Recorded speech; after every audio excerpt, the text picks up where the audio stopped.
कल वाली जो पोस्ट मैंने विशाखापत्तनम वाले बच्चे के लिए जो भी डाली थी, उसे बहुत ज़्यादा लोगों ने तो नहीं देखा, लेकिन इससे रिलेटेड कुछ बातें जो मैं अपने बारे में आप लोगों से शेयर करना चाहती हूँ। इसी तरह से मेरे लाइफ में भी 98 के आसपास, 1997-98 के आसपास एक राक्षस रूपी क्रूर शिक्षक मेरे ज़िंदगी में भी आए थे, जो हाथ मुंह धोकर और मेरे पीछे पूरी तरह से पड़ गए थे। तो जैसे ही वो वर्ग में आते थे, क्लास में आते थे, ठीक मेरे सामने वाली सीट पे बैठते थे और पैर के ऊपर पैर चढ़ाकर बैठते थे और एक हाथ से वो अपने पैर के अंगूठे को पकड़े रहते थे और लगातार उनकी नज़र मेरे ऊपर होती थी।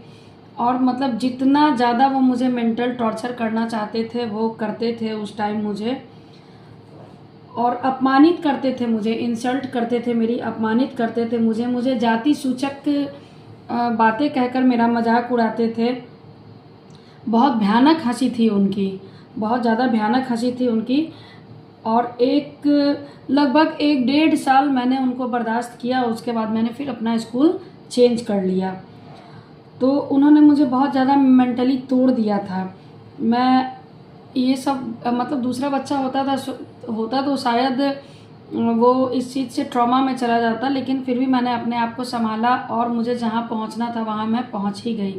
मैं आज एक शिक्षिका हूँ और मुझे बच्चे बहुत पसंद करते हैं। मैं अपने बच्चों के बीच में बहुत ज़्यादा लोकप्रिय हूँ और मैं बच्चों को अनुशासन भी सिखाती हूँ, पढ़ाती भी हूँ, हाँ, लेकिन उनके साथ क्रूरतम व्यवहार मैं कभी नहीं करती।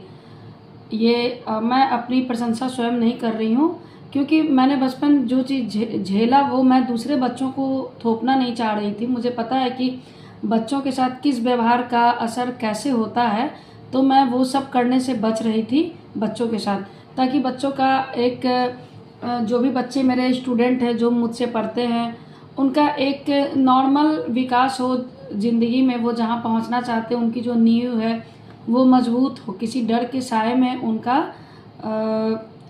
आगे लाइफ ना बढ़े। तो इसी सब क्योंकि मैं अपने उस टीचर को बहुत हज़ार बद्दुआ देती हूँ जब मुझे उनका चेहरा याद आता है और वो जिस तरह से मेरे साथ व्यवहार करते थे दूसरे बच्चों के साथ। मैं बच्ची थी, मैं अपने माँ बाप से ये सब बातें कह नहीं पाती थी, लेकिन वो डर आज भी मेरे अंदर है। तो मैं बहुत बद्दुआ देती हूँ उनको, और शायद मैं जब तक इस धरती पे रहूँगी तब तक मैं उनके लिए मेरे मुंह से सिर्फ बद्दुआ ही निकलेगी। तो आप समझ सकते हैं